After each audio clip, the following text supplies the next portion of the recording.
पिटाई का मामला सामने आया, क्या है ये पूरा मामला? कल शाम को रामलला मंदिर प्रांगण से एक शोभा यात्रा निकलता है जो भूतेश्वर भगवान मंदिर होते हुए पुनः वापस रामलला मंदिर समाप्त होता है।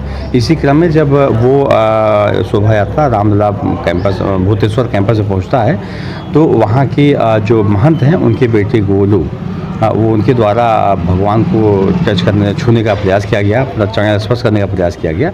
इसमें शोभा यात्रा में शामिल कुछ लोगों द्वारा कहा गया कि आप नॉनवेज खाते हैं, 2 दिन पहले आपका वीडियो वायरल हुआ था, अतः आप भगवान को नहीं छू सकते।